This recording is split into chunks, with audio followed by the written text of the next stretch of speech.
La puce est un homard minuscule. Déjà, j'aime le surréalisme. Et donc, spontanément, je me dis que la figure du homard, la figure de la puce, on imagine le homard comme téléphone, on imagine le petit, le grand.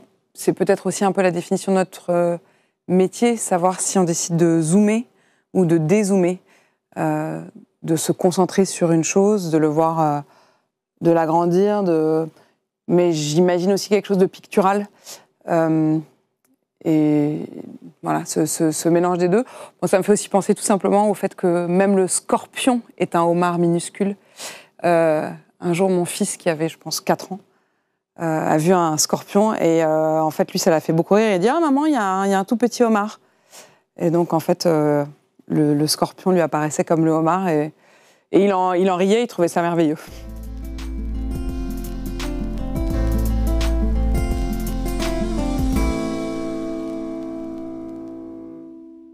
Apolline de Malherbe, bonjour. Bonjour. Merci d'avoir accepté notre invitation. C'est assez rare de pouvoir vous sortir de votre matinale. Les racines de votre famille plongent dans le département de la Sarthe depuis le XIIIe siècle. Vous êtes la fille d'un artiste peintre et d'une galériste. Vous êtes flanquée de 2 frères. Vous avez fait des études littéraires, Sciences Po, la radio, la télévision à Washington. Vous devenez la correspondante de l'ère Obama pour BFM TV. D'ailleurs, vous allez bientôt repartir dans ce territoire que vous connaissez bien pour la campagne de Donald Trump, puisque BFM TV délocalise son antenne pendant 1 semaine avant les élections et vous serez à manœuvrer à ce moment-là. Vous avez 4 enfants et chaque matin de la semaine, vous réunissez 2 millions d'auditeurs et de téléspectateurs. Vous animez depuis 4 ans la matinale de RMC dès 6h30 et puis 2 heures plus tard, vous recevez un invité en tête-à-tête, face-à-face, sur BFM TV. Alors, je vais vous poser quelques petites questions, peut-être un peu indiscrètes. Je sais que vous n'aimez pas trop parler de vos vies privées, mais quand même, c'est intéressant de savoir qui... Finalement, vous passez tout le monde à la question. Et moi, j'ai le privilège de... C'est mon tour, donc. Voilà, c'est votre tour. C'est mon tour. Avez-vous souvent vu votre père, Guy de Malherbe, en train de peindre ? Ah oui, je n'ai vu mon père que peindre, presque. Puisque, enfant, il peignait à la maison. Et donc, on traversait son atelier pour... quand on rentrait le soir avec son cartable. Donc vraiment, la vie, enfin mon enfance, et le décor de mon enfance, c'est l'atelier de mon père, c'est la galerie de ma mère. Et vous le regardiez lui ou vous regardiez sa toile ? En fait, je le regardais beaucoup lui parce qu'il m'a beaucoup peinte. Donc, il y a eu beaucoup de moments où je restais assise sur une chaise et où je le regardais, en effet, puisqu'il m'a beaucoup peint, comme il a peint aussi ma mère, comme il a peint mes frères. Je pense qu'il nous avait sous la main. Moi, il y a toute une période où, quand j'étais étudiante, j'étais obligée de lire beaucoup, donc je restais statique, ce qui lui était très commode. Donc oui, c'est même des moments assez forts, un peu comme ce qu'on est en train de vivre là, vous et moi, et peut-être un peu ce que je vis chaque matin, c'est que moi, quand je posais pour mon père, je ne pouvais pas m'échapper. Et c'est un regard très intense, très captivant, grave même. Le fait de poser, c'est une pause, c'est un moment de pause dans le chaos du monde. La vie de l'atelier était d'ailleurs parfois très calme, dans même un silence quasiment religieux, ou alors au contraire, un peu suivant l'heure. Parfois, il peignait très tard le soir. Mon père aime beaucoup le rock, et donc il mettait vraiment une musique très forte. Et là, on sentait d'ailleurs sur la toile une énergie différente. Donc il y a eu tous ces moments-là, et puis il y avait toujours des amis artistes à la maison. Donc l'univers de mon enfance, c'est un univers d'artistes. Ouais. Assez bohème, j'ai l'impression. Et alors, j'ai eu la curiosité d'aller voir justement un petit film sur votre père, et je vois qu'il peint avec beaucoup d'élan, avec une sorte d'élan. Il se laisse complètement traverser par une force vers la toile. Et je me suis demandé si ça ne vous avait pas inspiré aussi une forme d'attitude dans votre façon d'aller vers l'autre, dans votre façon de questionner. Il a une peinture très généreuse.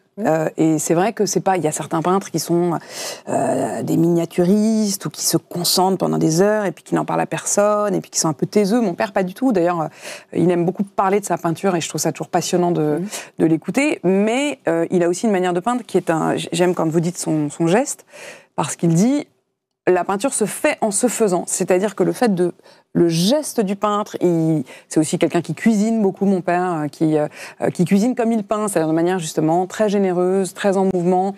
Il dit parfois, ça se fait, j'aime bien cette expression, il dit « à la va comme je te pousse ». C'est-à-dire avec un côté, le je ne sais quoi, le presque rien dont parle Jean Kelevitch, et qui inspire beaucoup mon père. Enfin, il a toujours vu aussi, chez Gabriel Fauré, dont parle Jean Kelevitch, quelque chose de très inspirant. Je disais qu'il écoutait du rock, mais il écoute aussi beaucoup de Fauré. Et en ce moment, il écoute Fauré tout l'été. Il a écouté Fauré.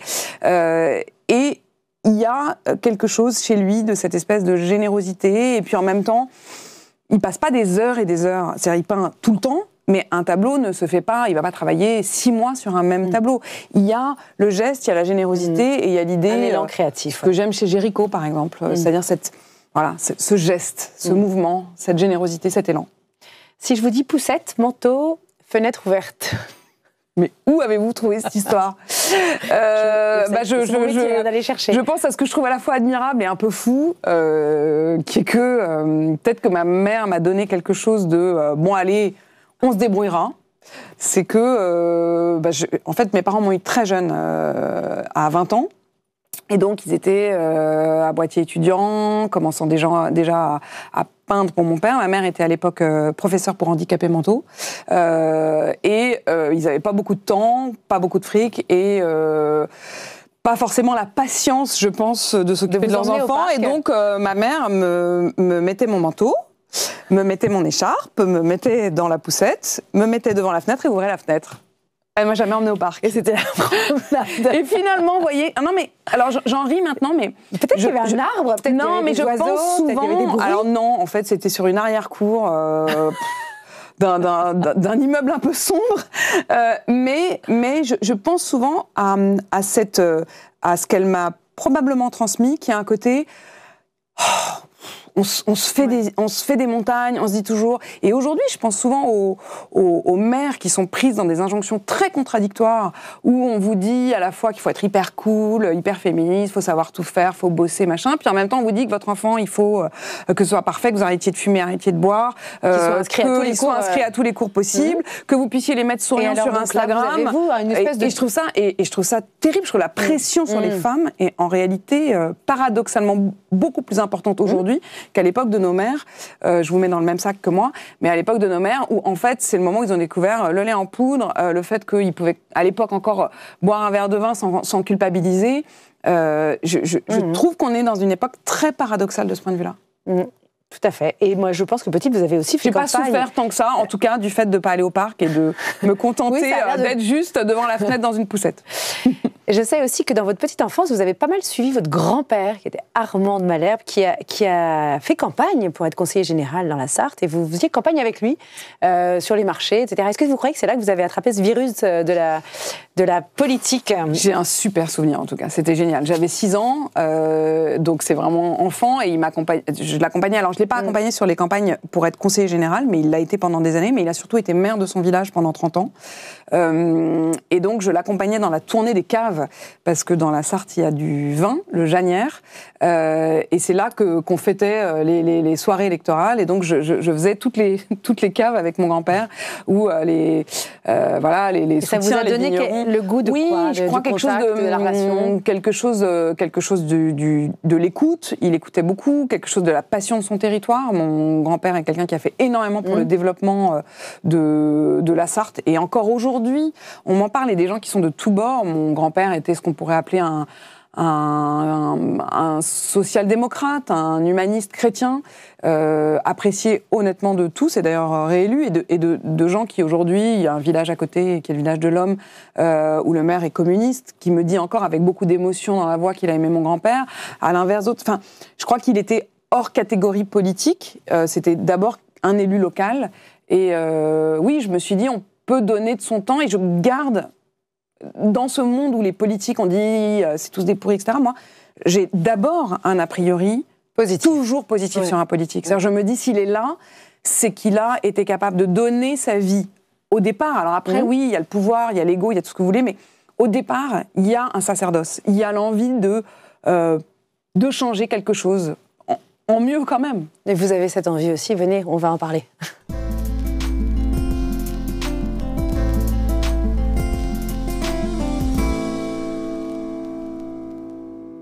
Apolline de Malherbe, vous êtes une intervieweuse pugnace, toujours passionnée, vous êtes à moins d'un mètre de votre invité, comme sur un ring. Est-ce que vous avez l'impression parfois de faire de la politique ? Non.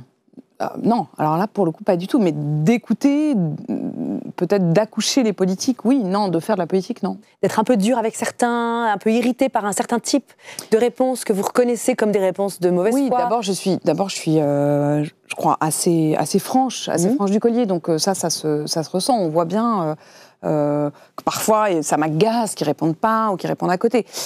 Quand vous dites, est-ce que vous faites de la politique ? D'abord, je voudrais préciser, et je pense que c'est important que les gens le comprennent. On commence à le comprendre, mais il y a des règles ultra strictes dans ce pays, des règles d'égalité de temps de parole. Alors oui, c'est très contraignant et c'est parfois même assez pénible parce que, notamment, en fait, les gens ne l'imaginent pas, mais c'est par période. Donc, par exemple, je sais pas, ça va être des périodes de 2 mois dans lesquelles on doit être à l'équilibre parfait. Équilibre entre ça veut dire qu'en fait, au début, on va peut-être tenir davantage compte de l'actualité. On va se dire, bah tiens, l'actualité justifie de recevoir quelqu'un du nouveau Front Populaire, ou alors du RN, ou alors de macronistes, etc. Puis, plus on avance dans cette période où, à minuit, tel jour, on doit avoir rendu notre copie à l'équilibre, moins, en réalité, vous êtes libre parce qu'on se dit, là, il faut que je mette, mais vous imagineriez pas ce que c'est, on est à le chronomètre. Donc, là, il faut que je rajoute 20 minutes d'écolo parce que j'ai 12 minutes de trop de RN. Donc, en fait, à la fin, ou alors, alors là, je dois arrêter complètement la gauche parce que j'ai fait que de la gauche.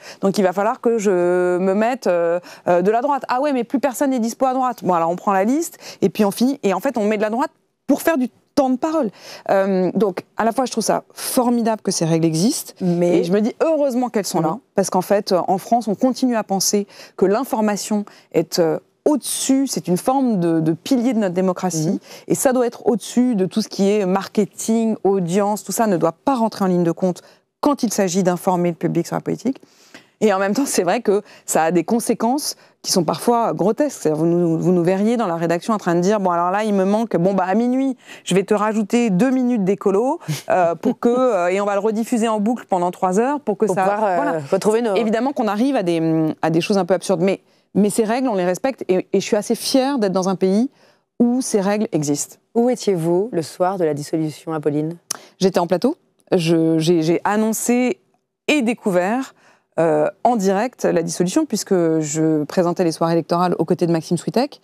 Et c'était passionnant, c'était un coup de tonnerre. On l'a compris au fur et à mesure de la soirée qui avançait, quand on a su qu'Emmanuel Macron allait faire une déclaration vers 20h. J'avais sur mon plateau Alain Duhamel, et je n'ai jamais été aussi heureuse d'avoir Alain Duhamel avec 84 ans, dont 50 ans parce que c'était extraordinaire, d'avoir son intelligence, sa mémoire, sa profondeur de champ. Il était assis à côté de moi, ça paraît rien, mais quand on a des grands blancs plateaux, et vraiment, on se regardait d'un clignement d'œil pour se dire, et je voyais son enthousiasme. Et d'ailleurs, j'ai été très émue, et je l'ai reçu d'ailleurs, j'ai pris le temps de le recevoir dans mon face-à-face pour une fois, pour prendre le temps de voir cet enthousiasme, cette énergie, cette gourmandise à découvrir une nouvelle actualité. C'est-à-dire qu'il a cette passion qui est absolument intacte. Vous pensez que vous l'aurez, vous n'êtes pas lassé par cette classe politique qui est beaucoup dans la maîtrise de son langage ?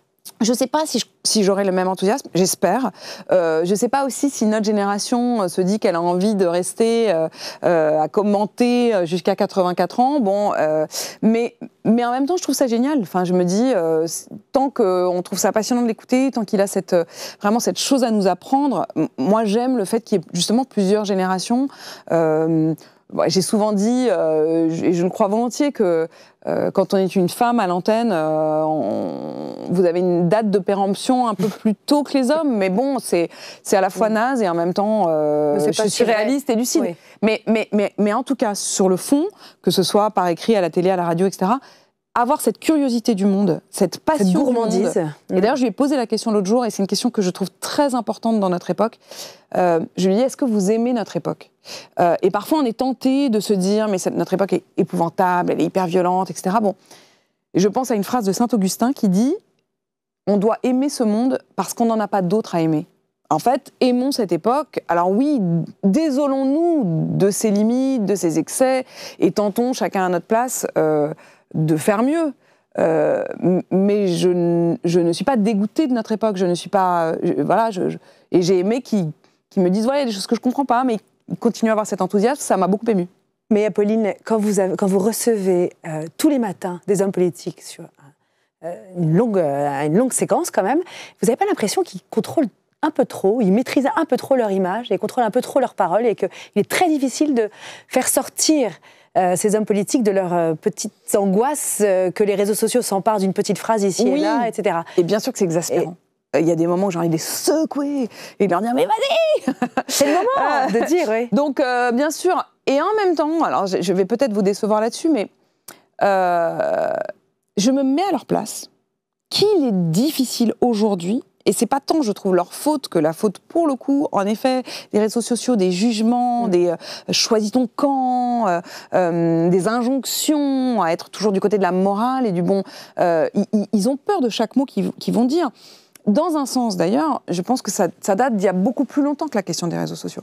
Je pense toujours, par exemple, au moment où on a décidé d'ouvrir les émissions politiques à des acteurs, des chanteurs, des gens du divertissement. J'avais mon premier article, en quelque sorte, enfin mon premier livre, à l'époque, j'avais étudié ça en DEA de sociologie, mais j'en ai fait ensuite un livre chez Albin Michel, ça s'appelait « Politique cherche audimat désespérément ». Et j'avais étudié, mais vraiment étudié, les émissions de télé, de divertissement, et le mélange entre Ségolène Royal, Jamel Debbouze qui dansent ensemble sur un plateau, Sarkozy chez Ardisson. Et vous pensez que ce mélange des genres a pénalisé la vie politique, Non, a décrédibilisé? je dirais que ce moment-là a rendu plus difficile la parole politique. C'est-à-dire que quand vous avez sur un même plateau Johnny et Sarko, que vous posez la question de la faim dans le monde, je caricature évidemment, le chanteur, il peut dire « la faim dans le monde, c'est dégueulasse », le fait qu'il y ait des enfants qui meurent de faim, c'est dégueulasse, ou le fait qu'il y ait des gens qui n'aient pas de logement, c'est dégueulasse. Et il aura bien raison, parce que lui, il ne parlera qu'avec son cœur. Avec ses tripes. Vous posez la même question sur le même plateau à un homme politique. Lui, il sait que sa parole l'engage. Il sait que s'il dit je vais filer 5000 balles à toutes les familles de France pour que les enfants puissent manger... Et en fait, lui, ça n'est pas juste de l'émotion. C'est derrière, c'est un budget, c'est des lois.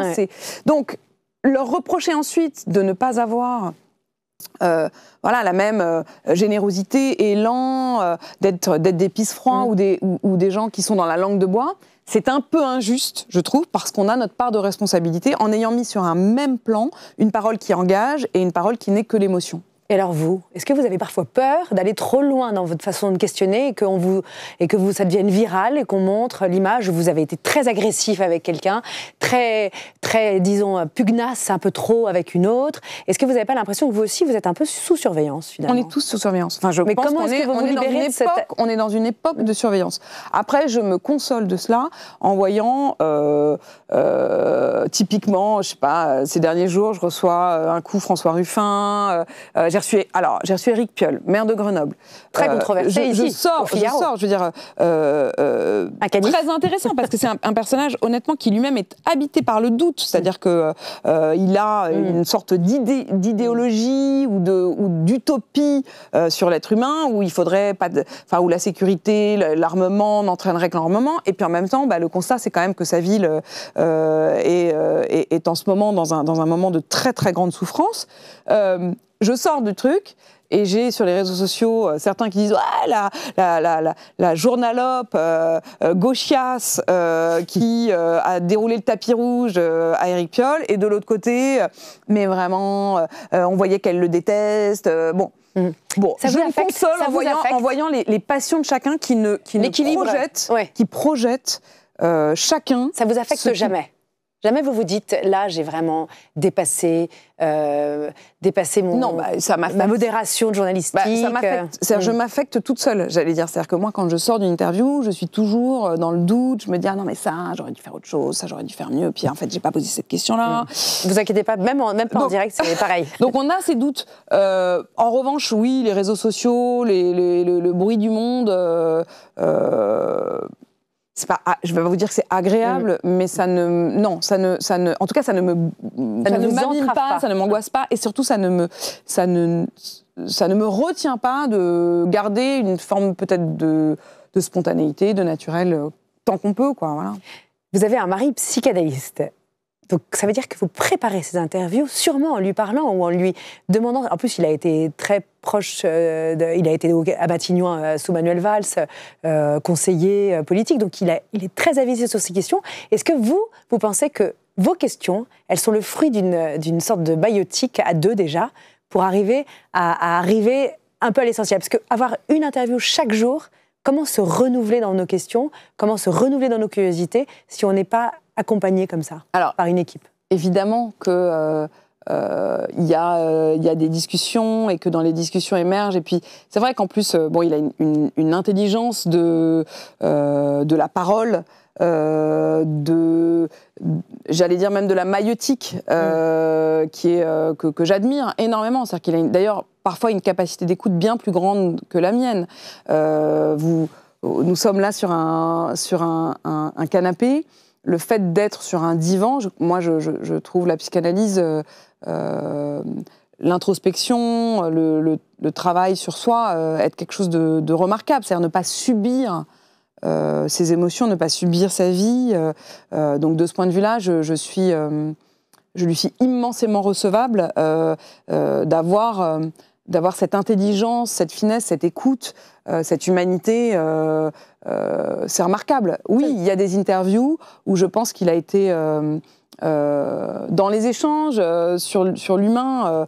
Et puis c'est quelqu'un de très exigeant, donc il pousse. Enfin voilà. Moi, je parle beaucoup de ce que je fais parce que j'écoute et je prépare mes interviews en fait tout le temps.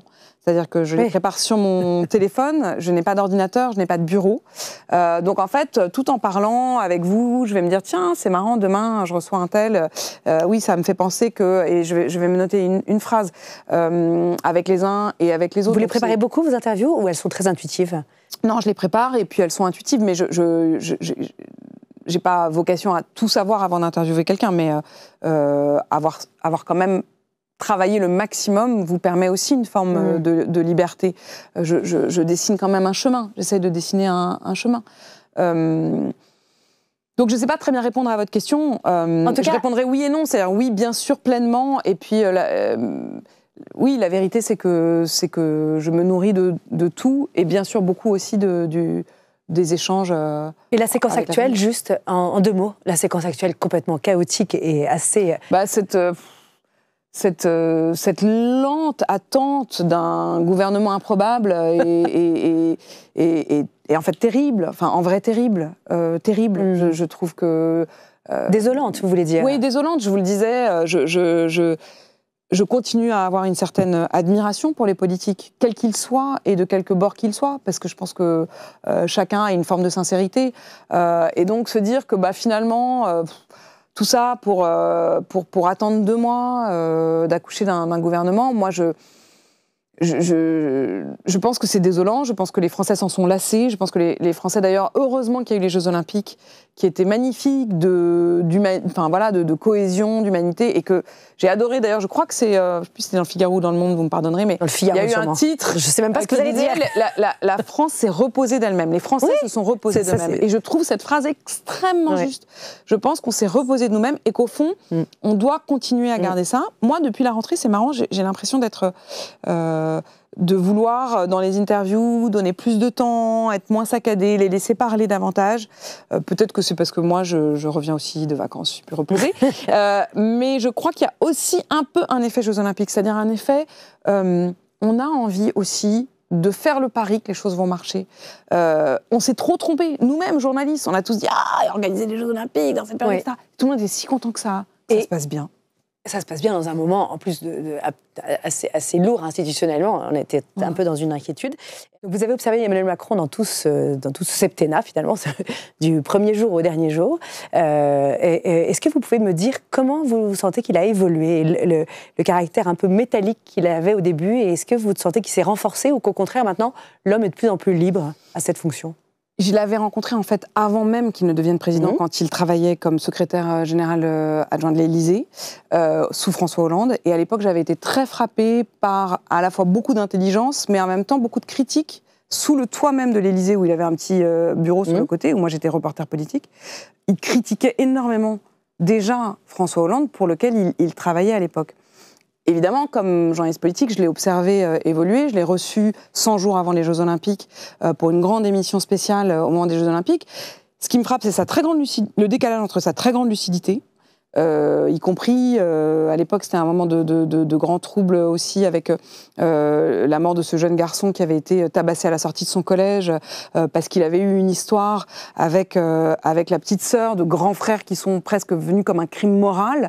Il avait, sur toutes ces questions-là, une très grande lucidité, mais une difficulté ensuite en fait, il est son propre piège. C'est-à-dire, pendant l'émission,